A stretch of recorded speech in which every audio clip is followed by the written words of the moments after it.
Well-maintained coaxial cable is crucial to high-performing wireless audio systems. It's just as important as any other component in the system, but unfortunately, cable is often overlooked. Checking cable quality should be routine and thorough for every audio professional and should be the first step, not the last, whenever diagnosing an unknown problem. We manufacture and sell thousands of feet of coaxial cable a year. We've learned that any used cable could be damaged, whether you see it or not.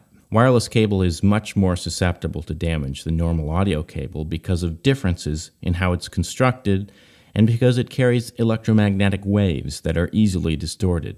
Here we're looking at 25 feet of cable that we know from a previous quality control inspection is bad. A common way of diagnosing cable problems is to use a multimeter to check if there's a short within the cable's length. We've set this multimeter to function as an ohm meter and measure resistance.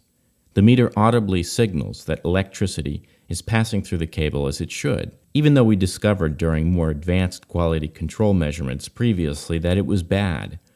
Multimeters are good for ballpark measurements, but they can still sometimes miss.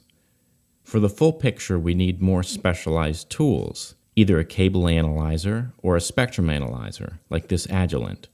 Here we're measuring a small length of reference cable to calibrate the system.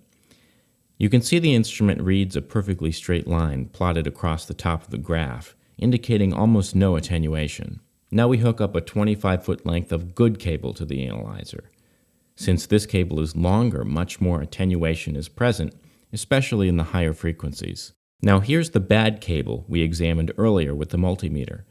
It shows severe signal loss in the UHF band, even though it passed both a visual and electrical resistance inspection with a multimeter. This damage would manifest as significant drop in gain.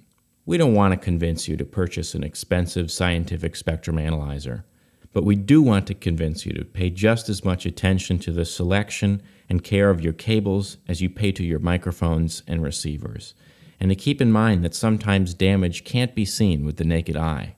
If you don't have access to a spectrum analyzer and you know or even suspect that you're working with bad cable, throw it away. All of it goes bad sooner or later. Don't jeopardize the integrity of your audio on one of the simplest and least expensive pieces of equipment.